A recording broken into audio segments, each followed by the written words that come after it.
Amen. Praise the Lord. I'm busy talking about uh, the disciple of Christ. We spoke about the followers of Christ, and we have seen that it is a good thing to desire to be great. It is a good thing to desire to be first. But Jesus said, if you want to be great, you must be what? A servant. And if you want to be first, you must be what? You must be a slave.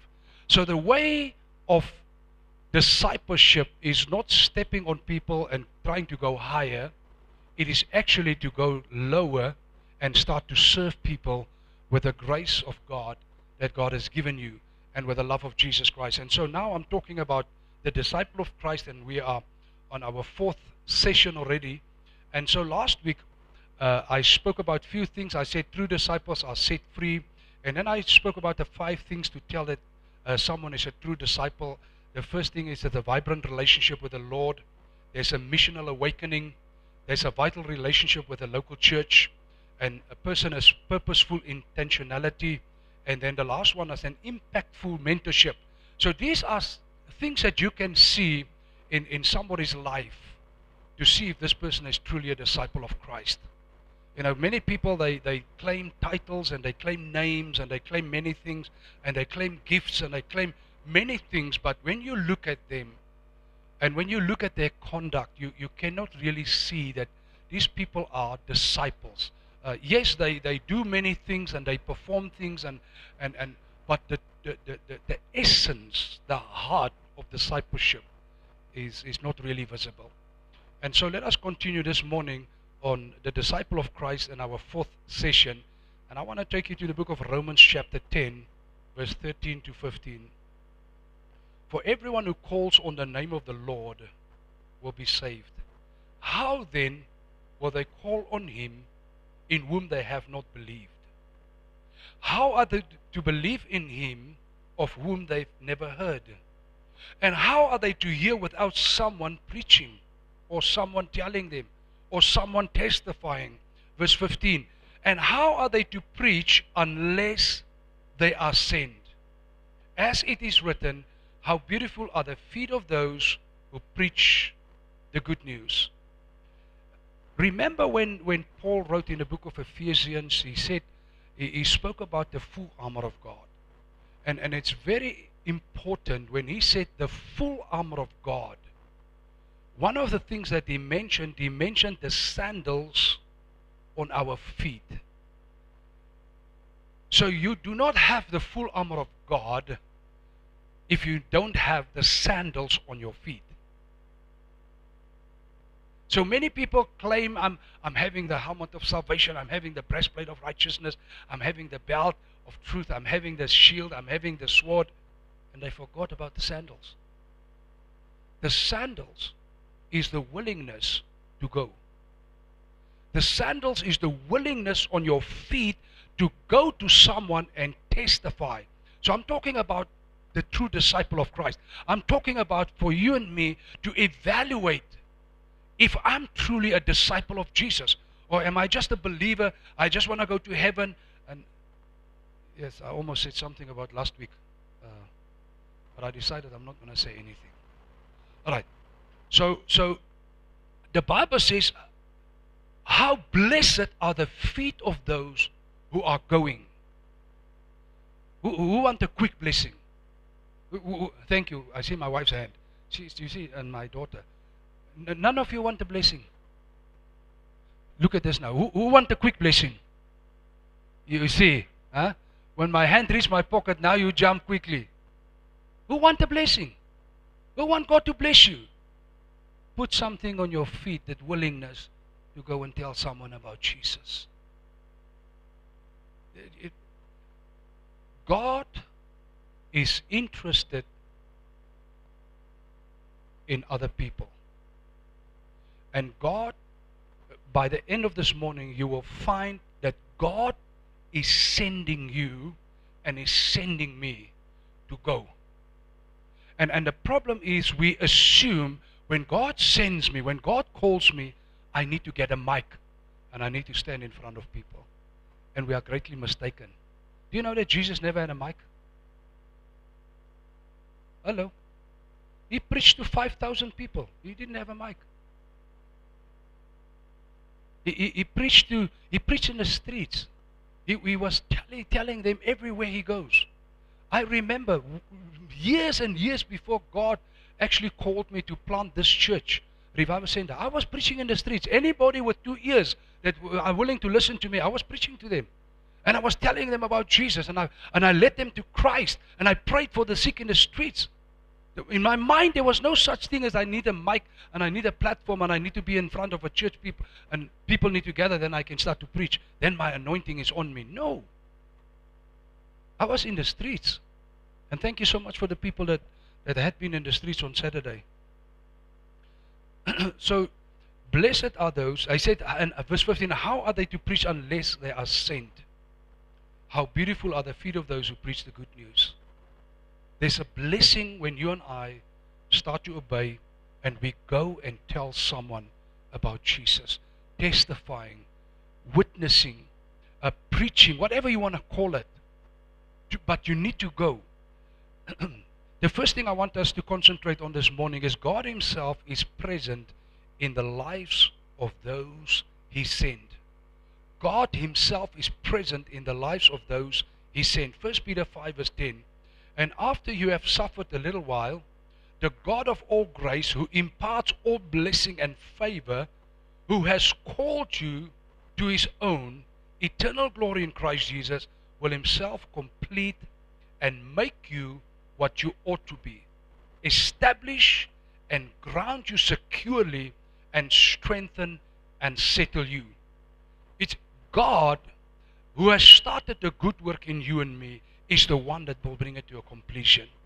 Part of that good work, I want you to hear me very well, is to make you to be a disciple of Jesus, to become exactly like Him, in His image and in His likeness. Amen? And the way how Jesus have walked the streets, and the way how Jesus have prayed for people, and the way how he witnessed and testified and told them about the kingdom of God, this is exactly who God wants you and me to be. Without a platform, without a title, without anything. Just where you are. Among your colleagues, among your friends, in your family. How many of you have family members? You're staying in the same compound, in the same house. They're not even born again. Are you preaching to them? Are you praying for them? Are you encouraging them to become born again? No. I'm not a pastor. Hey, what is this? Amen?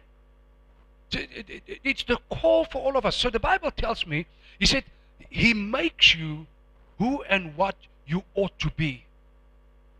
God is at work in us. God is at work in you. He's busy making you to be a disciple of Christ. He's busy transforming you to be exactly like Jesus. Amen? He said He establishes you. How must He establish you? Where must He establish you? You see that wall? That wall with the bricks like that. You see the bricks there? The Bible tells me that that is the building of God that's going up. And we individually, we are bricks in that wall, in that building of God. So God wants to establish you and me, first and foremost, in a local church. In a local church. Not somewhere connected to the world, somehow. No. I'm preaching to the world. Where's your world, brother? Your neighbor is going to hell. That's your world. No, me, I'm on Facebook Live. I'm on social media. I'm preaching to the world. You preach to no one. Go preach to your neighbor. Go preach to the people in the street. Go preach to the person, the cashier. Go preach to the people in the line where you're standing and talking and waiting for someone. That's your world. Amen? But we are so concerned about my image and my status in the world, in a worldly concept, that I forget about the world where I'm living in. I forget that there's a local church here in Rundu where I'm connected to. So first and foremost, God wants to establish you in a local church. Not to hop from one church to another church to another church. You see, I remember, this is not a modern problem. People hopping from one church to another church is not a modern thing. I remember when Jesus, at one time he had like 70 disciples, apart from the 12. And when he challenged them with a greater commitment, they said, hey, cheers Jesus, we are going. That's why many people, when they are challenged in a church, they go. And they go find another church. The minute they are being challenged for a greater commitment, they find another church. It's not something new. It's not something new. But I want you to hear, church, God wants to establish you in a local church. Where there's a covering, where there's an authority, where there's a mandate, where there's a calling, that family of that local church is working towards and is harvesting the souls that God has given them. Nobody says amen. I think I preached to the wrong crowd. Maybe we must go home. Are you here? Hallelujah. So God wants to establish you. God wants to establish you first and foremost in the local church, and then God wants to establish you in the doctrine and the truth of Christ. Amen? And you can believe me. I don't care who you are. If you start to get revelations on your own, somewhere where you are on your own, I'm very cautious of you. I'm very cautious of you. Why? Because you can be easily deceived. You can be deceived. So you need the body of Christ. You need people that can evaluate what you are saying, what you are doing. That's why the Bible says iron sharpens iron. The countenance of one man shapes the countenance of the other. But now you are a lone stranger. No one knows you. All of a sudden you pop up. You are here now. No. What is this? So God is establishing you in the church. God is establishing you in the truth. Then he says he grounds you securely. I love that. You see, in the electrical arena, we speak about earthing. You earth the thing. God wants to earth you. Thank you. I love that. You see, if we call it a hot wire, that wire that can bite you, that wire can be a hot wire, but there's nothing. The minute the earth comes together with that power, then the power can flow. So you can be a hot wire. You can be a, what they call themselves, all these mighty names. If you're not earthed somewhere, where God wants you to be earthed and grounded, that hot wire means nothing. Thank you. You see, we thought that we can outsmart God. I can do my thing the way I want to do my thing. No. God has a plan and a purpose. Amen. God wants to ground you so that whatever God has given you can flow purely, with a pure intent, with a pure motive out of you, serving people around you. Amen. He says he strengthens, he grounds you securely, he strengthens you. So in everything that I need energy, in everything I need strength, in anything I need power, God says, I'm going to give it to you. I don't have to weep and cry, oh God, no. You see, we are weeping and crying for certain things because we don't understand how God works. And we are not connected, and we are not, in the flow of how he does it. He strengthens you. The Bible says he settles you. Do you know that there are very few Christians whose mind is settled? Their minds are confused, disrupted, all over the place. They are not settled. God wants to settle us. God wants to bring calmness to your heart and your life. And that happens when we go through the process of what he's speaking about. The second thing this morning, God sends people on missions. I want you to touch yourself like this and say, God is sending me on a mission. God is sending me on a mission. You see, many Christians think that God is interested to get you to heaven. I want to help you. God is not so much interested to get you to heaven. God is much more interested to get heaven into you. Amen? I always say, if God wants us to go to heaven, He can snap His finger and all of us are in heaven. Why is He not doing it?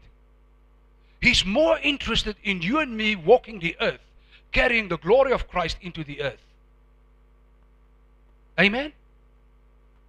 So God is sending people on a mission. Let us look at a number of people that He sent.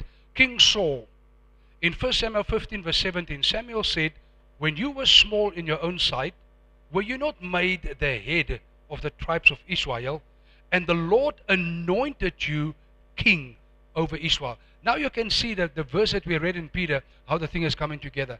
God has anointed him. God has called him. God has established him as king.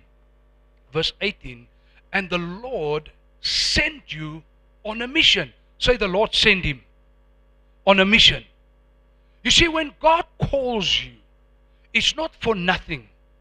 God is calling us. The Bible tells me that when conception takes place, God is in the mother's womb busy forming you fearfully and wonderfully. And from the mother's womb, He's calling you with a holy calling. God is interested in you. I don't care how you've been conceived. That's not the issue. But the devil says that's an issue. How did you come into this world? Who's your mother and who's your father? God is my mother and God is my father. I don't care how I came into the earth. Because I understand there's a greater calling from the Creator than trying to figure out who's my mom and who's my dad and did they love me or did they not love me. Like the one day I had a young man, 35 years old, in my office, and the young man said, the first thing when he opened his mouth, he said, Pastor, I'm an orphan. I almost died. I said, excuse me, sir? He said, I'm an orphan. I said, how old are you? 35. I said, hey, that language is not even supposed to come out of your mouth, brother. You're supposed to be a father and mother, have kids. Oh. And you're telling me you're an orphan. That's why I'm suffering. I said, no, you suffer because there's something wrong in your brain, brother. Amen? So the Lord, verse 18, and the Lord sent you on a mission and said, go, utterly destroy the sinners, the Amalekites, and fight against them until they are consumed. Why then did you not obey the voice of the Lord, but swooped down upon the plunder and did evil in the Lord's sight? So yes, King Saul, God sent him on a mission, and whatever the reason, we know what the reason is according to the Bible. The soldiers started to steal the plunder, the spoil, and God said, burn everything. No one take anything. And when Samuel the prophet came, he heard the bellowing of the cows and the sheep, and he said, what the heck is this? God said, kill everything. No, but my soldiers, they took the best to offer. Hey, to offer to who? Because you know, in the offering, they used to eat. Part of the offering. So we are there to offer, but we are there to eat. We have a feast and a party. The second one that God sent was Moses. Moses was sent to deliver Israel from oppression in Exodus 3 verse 9 to 10. And now, behold, the cry of the people of Israel has come to me. And I have also seen the oppression with which the Egyptians oppressed them. Verse 10, come, I will send you to Pharaoh, that you may bring my people, the children of Israel, out of Egypt. You see, it's very clear that when God called people and sent them, He sent us with no unclear idea of what we are supposed to be doing. He sent us with a clear instruction. Many times we fail to see further, and the reason, in my opinion, is because we have not yet finished the first instruction. So why must God give us 10 instructions, but we have not even started with the first one? I'm waiting for the Lord. I'm waiting. No, no, no, no, no. God is waiting for you. What is the instruction He gave you already long time ago, and you have not done it? Start with that instruction. I forgot. Go ask Him. He can't forget. So if you have forgotten what He told you to do, ask Holy Spirit, please remind me of my mission. Remind me that you have sent me to Rundu. You have sent me to Revival Center. You have sent me to this company to work. You have sent me wherever. I forgot. I forgot what to do. Lord, I'm not sure what I must do here. Ask Him. He will tell you. Because He can't forget. Amen? The next one that was sent is Joseph was sent to deliver Israel from a famine. In Genesis 45 verse 5 to 7. And now, do not be distressed or angry with yourself because you sold me here. For God sent me before you to persevere life. For the famine has been in the land those 2 years, and there are yet 5 years in which there will be neither plowing nor harvest. And God sent me before you to preserve for you a remnant on earth, and to keep alive for you many survivors. You see, Joseph, in all the things that he went through, all the things they went through, being persecuted by his own brothers, being sold to the sinners and ended up in Egypt, how the wife of his boss wanted to, and he had to flee, and he ended up in jail. For the sake of what? He understood God is busy to prepare me for who I ought to be. Amen? And he didn't go one day and complain. He didn't go one day and sit and weep and say, oh God, look at this. You took me from my family. You took my money away. I'm in jail. No. He understood. And so many times when things happen to us, we start weeping, oh Jesus, where are you, God? You run to the first guy that can pray for you, a prophet or whatever you call them. Pray for me, man of God, woman of God, pray for me. Pray. For what? Maybe it's God busy preparing you for the greater things you have to walk in. And now you want to fight off the things. And no, I don't want this. You see, the Bible tells me in Romans chapter 8 that everything works for the good of those who love Jesus. Do you love God? I can just hear 5 people say, eh.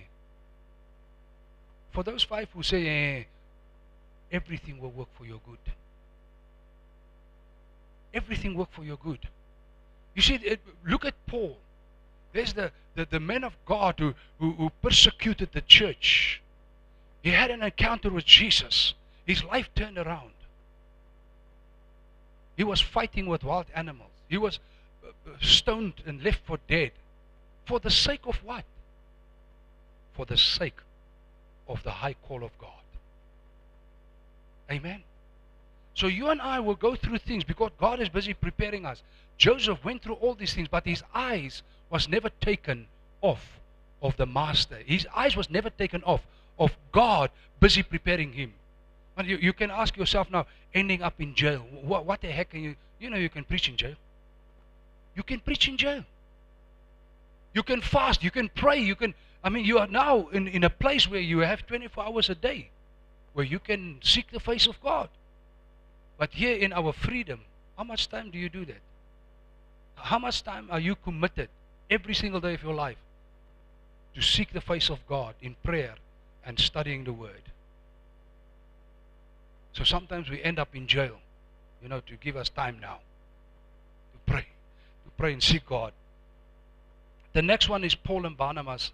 They were sent to preach in Acts chapter 13 verse 2 to 4. While they were worshiping the Lord and fasting, the Holy Spirit said, set apart for me Barnabas and Saul for the work to which I have called them.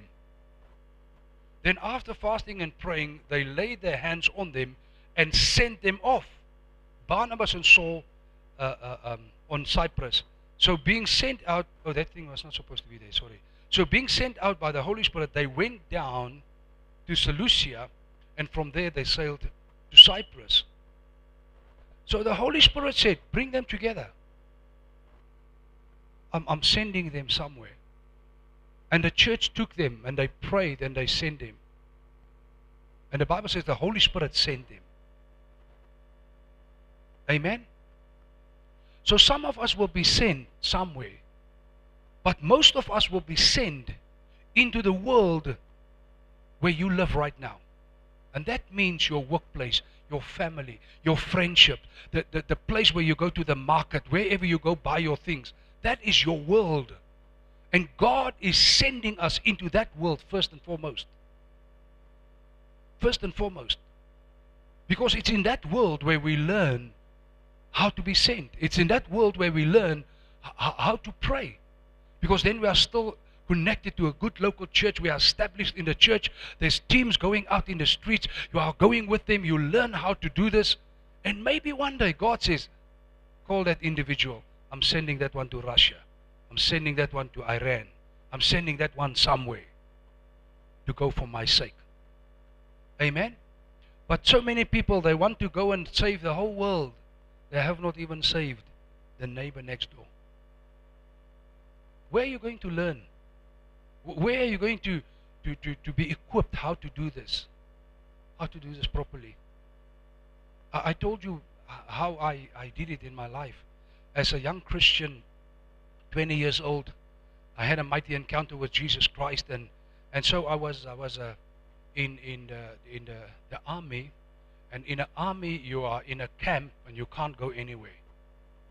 And so I was reading the Word of God, and I saw about laying hands on people and getting them healed, and I was not able to go to a church, and I was just recently being born again, and I was now baptized in the Holy Spirit and speaking in tongues, and so I would go there to the trucks, and I would go stand with the truck tires and say, in Jesus' name be healed. In Jesus' name be healed. Come out of him in Jesus' name. That's where I learned how to pray. That's where I learned how to cast out demons and devils on the tires. Because there were no people. And when I got on fire there, I started preaching the gospel to my friends. And by the grace of God, 5 of them became born again. I walked with them. I made them disciples of Jesus. Everything I learned, I was now depositing into them. Everything I learned. And I baptized them, and God baptized them in the Holy Spirit. And so that's, I don't know about any other way how to do it. So much more. You're not secluded. You're not locked away somewhere. You are with us. You don't have to do what I did, trying to find stuff that you can pray for. Just come with us to the street. We will give you human beings that you can pray for. Amen? Go into your neighborhood. Go to most of us, we know there's somebody somewhere in my neighborhood that's sick right now. When you leave the church, right, go there. Say, I've come in the name of Jesus to come and resurrect this one that's sick. I'm coming to pray and God's going to heal them. That's what you do. You wander out and you start to do what God has called you to do. So the Holy Spirit sent them and the church released them. Jesus was sent to preach the kingdom and to die for man's sins as the Lamb of God. In Luke 4 verse 43. And Jesus said, I must preach the good news of the kingdom of God to the other towns as well, for I was sent for this purpose. None of these individuals that we are talking about was ever confused about who they are and what they're supposed to be doing for God. None of them. None of them. None of them. In 1 Peter 1 verse 18 and 19, knowing that you were ransomed from the fertile waste inherited from your forefathers, not with perishable things such as silver or gold, but with the precious blood of Christ, like that of a lamb without blemish or spot. When Jesus came into the earth, he knew exactly why the Father had sent him. He said, I've come to preach the kingdom. I didn't come to prophesy happy life to everybody. No. I didn't come to prophesy being millionaires and billionaires on earth. No.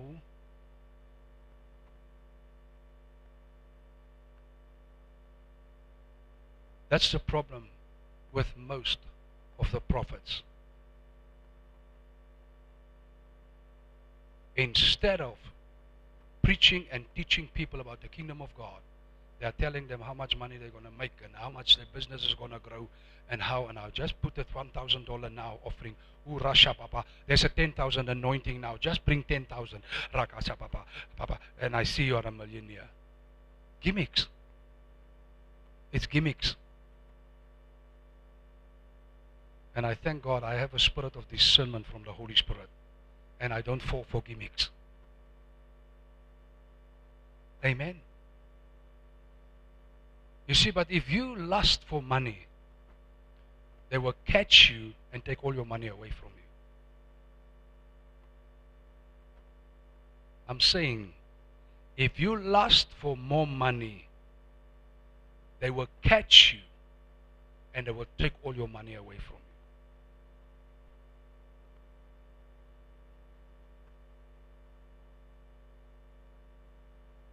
Nobody says amen. Are you angry with me? Why do I say that boldly? They caught me and my wife also. I also sent money to somewhere. And we waited for our breakthrough. It never came. The anointing is here. And you know, when that guy speaks in American dollars and he says 1,000, how much money in Namibia is it now? 18, 20,000. It's a lot of money. Now, I don't know where you get that money. For us, it's not on a tree where we just put the leaves. We send the money because that anointing is now. The guys on the TV dancing and the anointing is now. And we send money. We never got anything. Then there was another anointing. And we wanted to help God to send us into the full-time ministry. And I borrowed money against our property from the bank. I borrowed money. And we invested that money in that business because God is going to release us now into full-time ministry. We lost everything. So I thank God those teeth has been pulled by the Holy Spirit. Those teeth that like the taste of money. They are gone. They are gone. Now people would come to me, Pastor, we have an opportunity. What kind of opportunity? Now we have this, this investment opportunity. Hallelujah. What kind of investment? Because we are also interested in investments. No, Pastor, if you give like this, like 2-3 months, you get like this. I can smell that thing, brother. That thing has burned my fingers already long time. No, God bless you, brother. Thank you for the opportunity, but my wife and I, we don't have that kind of money. Because I smell it. I smell it. That's why I'm telling you, as long as you lust for more money, whoever they are, they will take what you have away from you. Start to hunger for Jesus. Start to have a thirst for more of Christ in your life. The blessing is coming automatically. How many times do I have to tell you, there's a set race. When you run in the race that God has prepared for you, everything you need for your whole life is there. The reason you struggle is you're in somebody else's lane. You are running in the wrong lane, so you don't know where's the provision. The minute you run in the race that God has for you, God will provide for you.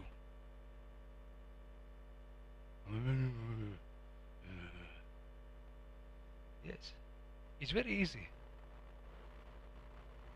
The next one, Jesus sends all his disciples as the Father has sent him. Are you a disciple? Are you a believer? Let me start with, are you a believer? Who's not a believer? So most of you are believers. Why are you not raising your hand? Who's a follower of Jesus? Who's a disciple? Listen to this. Listen to this. Jesus sends all his, not some of us. Say, he sent all of us. Say, he sent me. Point yourself. He sent me. Don't say he sent pastor. He said, you point yourself. Say, I'm sent. Yes. Some of you are afraid to speak. John 17 verse 18. As you sent me into the world, so I have sent them into the world.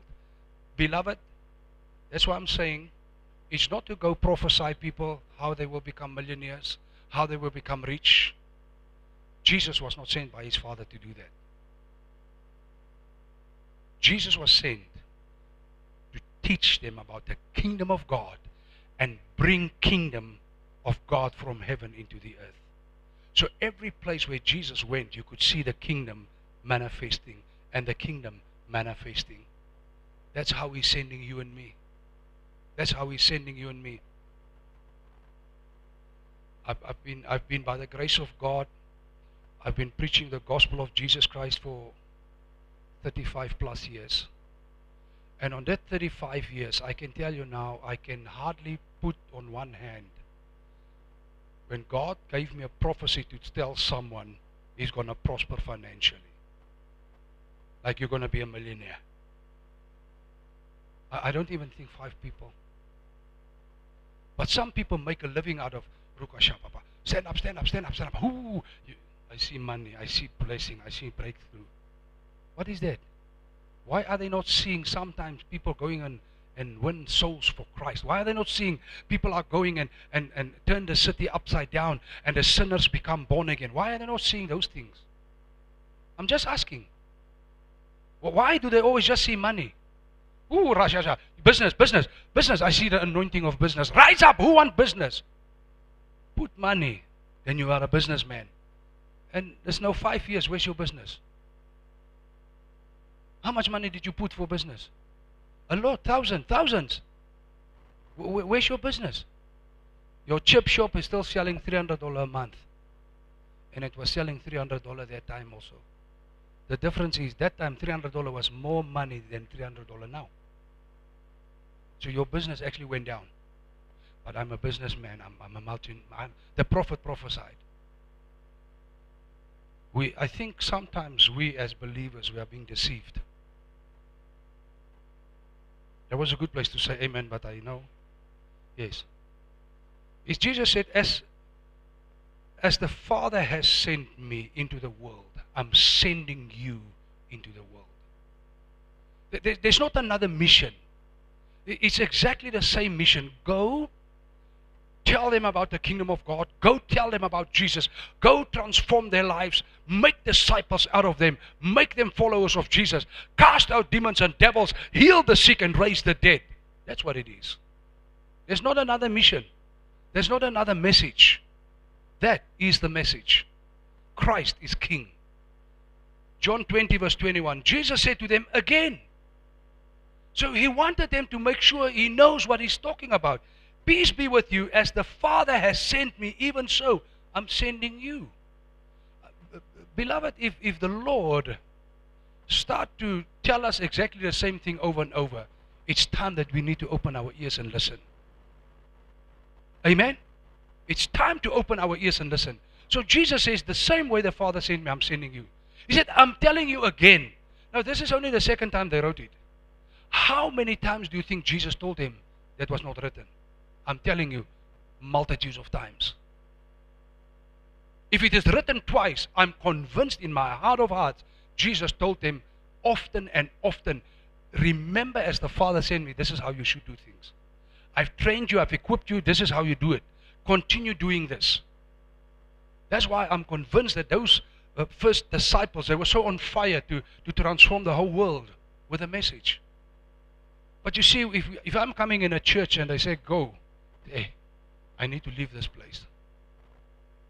I'm not going to become a millionaire here. I need to rather leave this place. Because these people, they want to send me to, to actually do something for Jesus. And I don't want to do anything. I just want Jesus to do something for me. But me doing something for him, no. That's not my kind of gospel. My kind of gospel is the blessing is mine. Amen? And so we are upside down. Matthew 28, very, very well known about the missional assignment. Verse 18 to 20. And Jesus came and said to them, all authority in heaven and on earth has been given to me. Go therefore and make disciples of all nations. Not go and tell them about Jesus and go. He says, make disciples. So there's an intentional, deliberate thing that I'm supposed to be doing with people. It's not just to, you see the people in your neighborhood, the people in your house, the people in your compound. You must become intentional of making disciples. Not just telling them about Jesus. You see, we had the privilege to to be very instrumental in the life of my own parents for 2 years. Do you know how long is 2 years? 24 months. Do you know how long is 24 months? 2 years sounds like 2. 24 months is long, my dear. I've been preaching to my father every single day because I work for him. When I come to the farm and I walked in, I gave him a scripture. I preached him. After like 1 year, my wife and I, we decided, now we're going to start a home cell. We are going to invite them and the neighbors to come so I can preach to them. But we use a different strategy. We said it's a Bible study. You see, religious people, they like Bible study. And then I said, the way we're going to do the Bible study, we're going to read Romans 1. So you read it at home, and when we get together, we talk about Romans 1. But I had a formula and a strategy, and they didn't know it. So Romans 1, they came, I started reading verse 1, then verse 2. Then they said, no, but we read it already. Let's read it together. Verse 1, verse 2, verse 3. Did God speak to any one of you anything about this? I have something from Romans chapter 2, verse 7. We're not there. You see, when they got bitten to start to read the word for themselves, God started to transform their hearts. And not many months after we started with Romans 1, the whole group is born again. The whole group, including my mom and my dad. Because we had a mission. We didn't go unprepared. We didn't go confused. Where are we going? My mission was to make these people disciples of Jesus Christ. Because that's my call. That's your call. I'm saying that's your call. That's your call. Your call is to make disciples. Your call is not to go prophesy people how smart they are and how much money they're going to get. You're going to burn your fingers. The call is to make disciples of Jesus Christ. Go therefore and make disciples of all nations, baptizing them in the name of the Father and of the Son and of the Holy Spirit, teaching them to observe all that I've commanded you. And behold, I'm with you always to the end of the age. You see, how can you teach people anything if no one taught you ever? You are never in a discipleship training. Some of these young people who are now apostles and prophets, some of them are in a church for 3 months, 4 months, they become born again. Then they had a dream. You're a prophet or somebody prophesied them, whatever. Who taught them? You know, Jesus. Do you know who's Jesus? Do you know who's Jesus? Not the one on the corner. I'm talking about the Son of God. The Son of God, the most anointed prophet and teacher and leader who ever walked the earth. God himself in human flesh. It took him more than 3 years to equip 12 people. And one of them remained a demon. Who do you think you are? Like 3 months, 2 months, 1 year. I'm an apostle, I'm a prophet. What is that? Who taught you? Who taught you? Have you done any Bible school? Have you done any discipleship school? Have you done anything? No, God spoke to me. Hey, that's what I'm saying. Sometimes these people, I'm very cautious to be around them. They are dangerous. And the minute you try to correct them, they crucify and kill you. I'm not afraid of that. Because I died long time in Christ. Amen. Number 3, God provides everything for your mission's success. You see, when you embrace the fact that you are a disciple of Jesus and He's called you and you have a mission on earth, and that mission is not to make more money, that mission is not to be smart, that mission is to win souls, to expand God's kingdom, so that when we go, you will receive a reward for the labor you have labored here. You see, Jesus said, if you receive your reward here, there's no reward there. If you receive your applause here, there's no applause there. It's your choice. I made up my mind. I want my reward there. So whether people pay me, whether people appreciate me, I don't care. I don't care less. As long as the master, one day when I reach there, say, faithful servant, come. I prepared something for you. That's what I want to hear there. Amen. So God provides everything for your mission success. God provides the word to thoroughly equip you. But you see, if you are not in a good church, being blessed, where are they taking you? Nowhere. Because you just look the same like you looked 2 years ago. So the word, 2 Timothy chapter 3 verse 16 and 17, all scripture is breathed out by God and profitable for teaching, for reproof, for correction, and for training in righteousness. That the man, or for that matter the woman of God, may be complete, equipped for every good work. So if you are not even sitting under the anointed word of God from anointed teachers of the word of God, how can the word reproof you? How can the word correct you? How can the word instruct you? How can the word train you? That's why I said in the beginning, God's first establishment is to establish you as a child of God. Secondly, to establish you in a good local church where God can now start to work with you. Because in a good local church, there will be the word of God, there will be equipping, there will be training, there will be sessions, there will be whatever they call it in that church. But so many churches have nothing. Nothing. They have programs to keep people busy. But the people are not being equipped and trained by the word of God.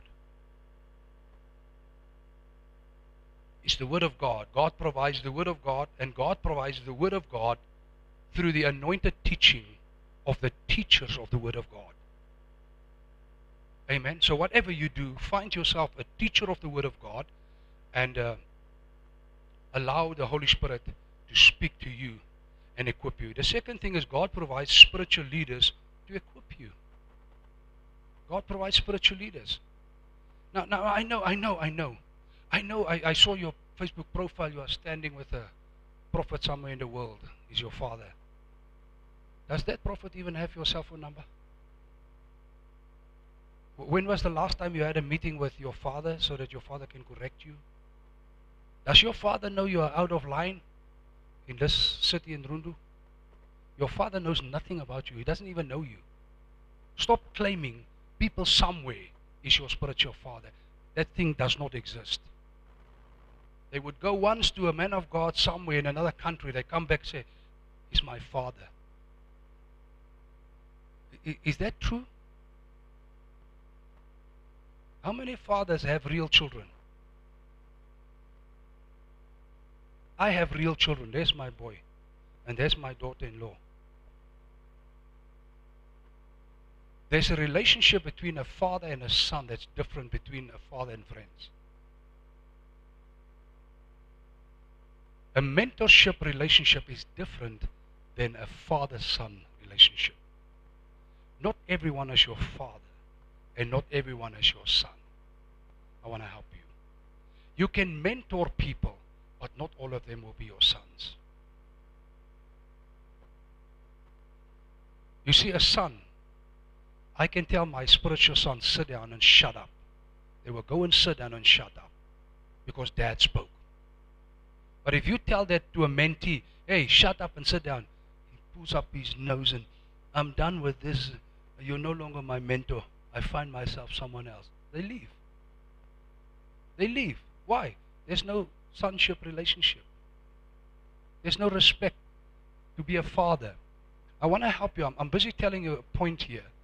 God has put spiritual leaders in our life to equip us. And it's not always people somewhere in another country. They are just here in your local church. And Ephesians 4 verse 11 and 12. And he gave the apostles, the prophets, the evangelists, the shepherds and teachers to equip the saints for the work of ministry, for building up the body of Christ. I cannot emphasize this enough. If you call yourself by the name prophet, whoever you are, if you're not busy equipping saints for ministry, you're not a prophet. You are prophesying, but you're not a prophet. There's a difference between a prophet and people who prophesy. You see, people who prophesy have the gift of prophecy. And it's a matter of fact, Paul says in Corinthians, I wish that all of you prophesy. So it's for all of us. Anyone can prophesy. But are everyone prophets? No. You see, a prophet equips saints for ministry, they are not prophesying. They prophesy very little. Oh my God. Oh, Jesus, help us. The next thing is God provides spiritual gifts to maximize your life. Let me come back to your spiritual leaders first. You see, the minute that you can see the gift that God has given your spiritual leaders, if you can see the gift and you can acknowledge that gift, what you are doing, Jesus said, He said, if you receive a prophet because he's a prophet, you will receive what? The prophet's reward. He said, if you receive a righteous man because he's a righteous man, you will receive a righteous man reward. What does that mean? You see, that's the problem we have. Our own spiritual leaders are so smaller here, yeah? You see? Because my spiritual leader, my daddy, is always on the he's on the platforms. Everybody knows my daddy is somewhere in another country. That one is my daddy. You see, when you acknowledge the gift that God has given your spiritual leader, let me give you a secret. You are unlocking everything that person has received from heaven into your life, including the favor, including the blessing, including the anointing, including everything. Why are many people in the local churches struggling, poor, struggling with being connected to the church, struggling with all kinds of things? They disrespect their own spiritual leader. But I have my daddy somewhere. That's the problem. I hope I'm helping someone.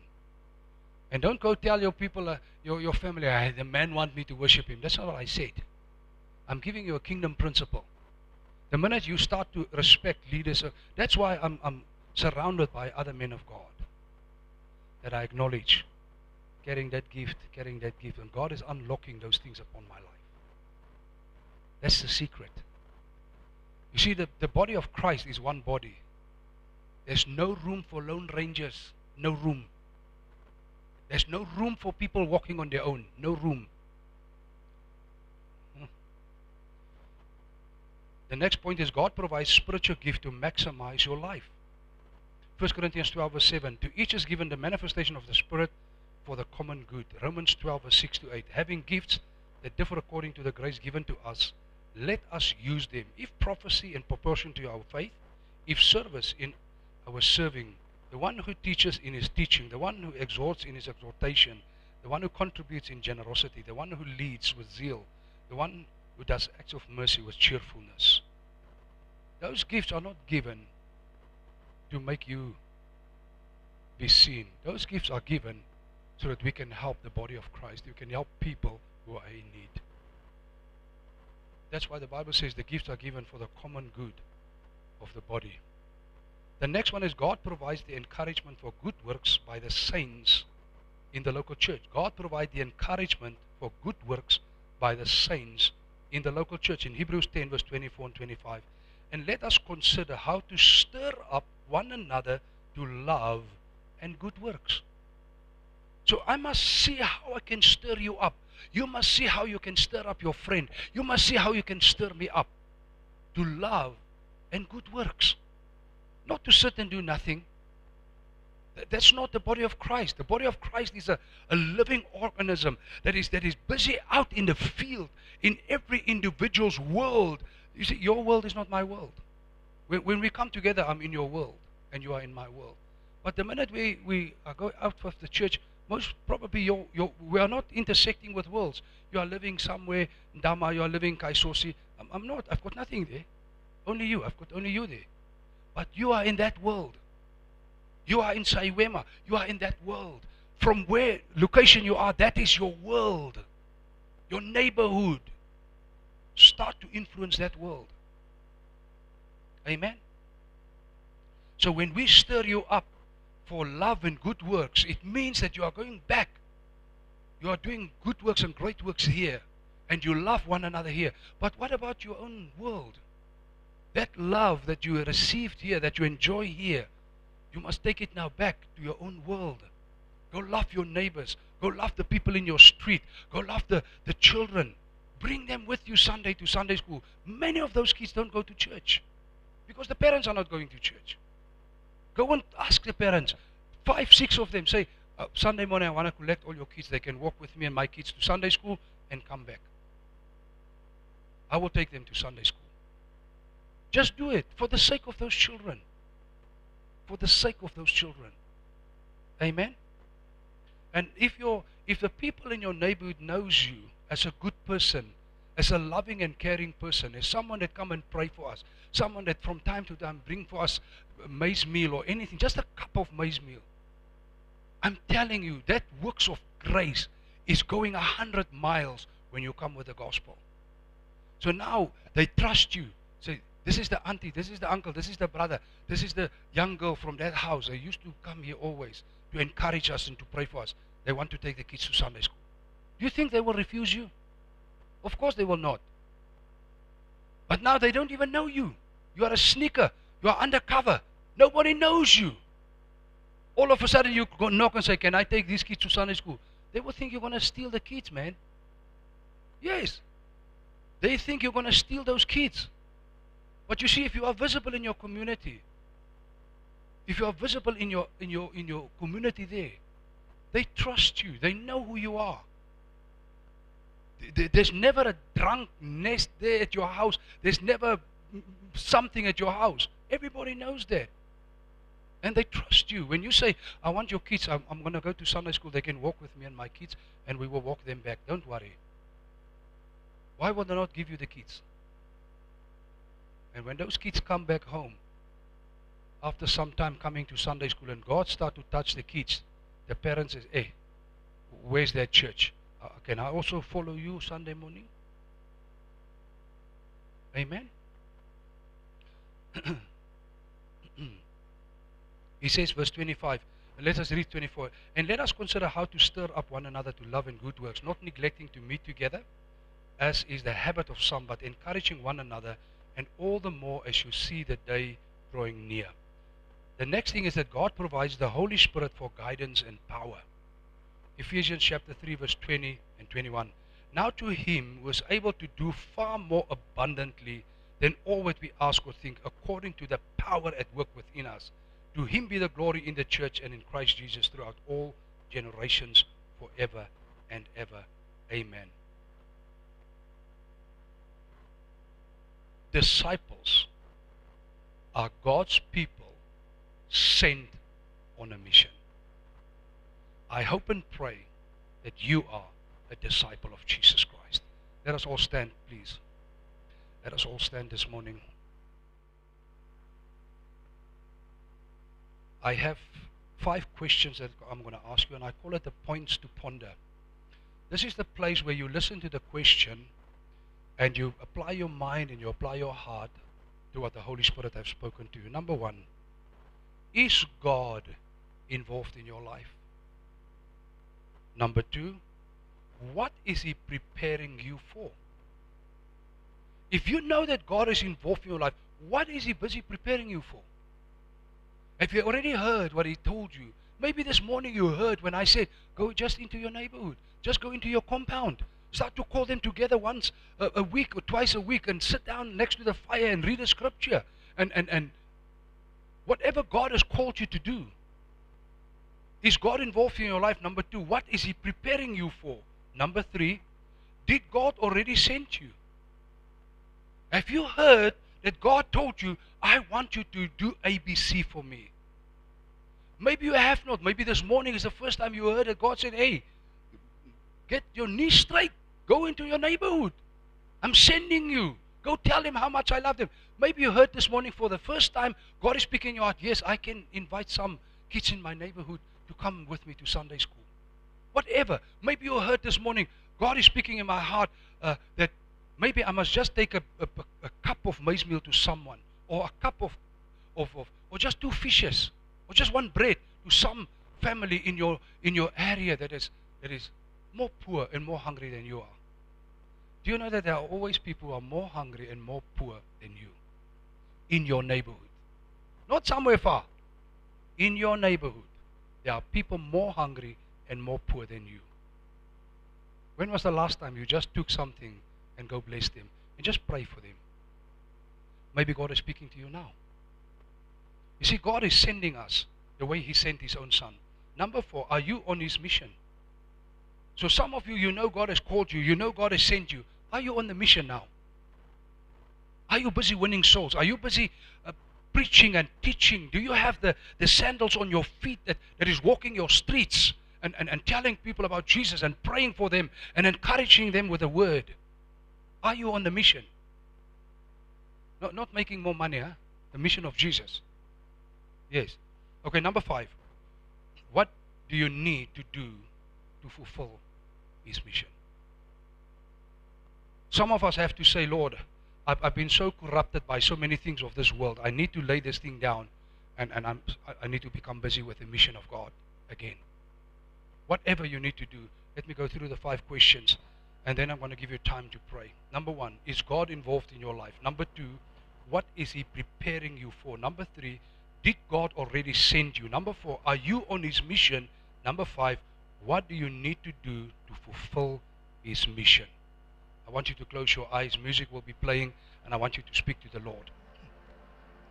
Heavenly Father, we thank you so much for this awesome word that has touched our hearts this morning, Lord. You have been speaking loud and clear to us. Jesus, the same way the Father has sent you, you are sending us. Lord, I pray that our church will become a church that is on fire with the mission of God. The church is on fire to be sent out and to be shot with the sandals on their feet, to go and preach, to go and testify, to go and witness about the grace of our Lord Jesus Christ. Father, thank you that you are involved in our life. Father, thank you that you are busy preparing us. Father, thank you, you have sent some of us out already. And Father, some of us are on the mission, and some of us have left the mission behind. And Lord, I pray that right now, Holy Spirit, you will show us what we need to do to get back to the mission of God. To start in the mission that you have for us, the mandate that you have given us as a church, but also what you have given us as individuals, oh God, that we will go out and bring an impact in the world where we live in Jesus' mighty name. In Jesus' mighty name we pray. Amen. Let's clap our hands for the Lord.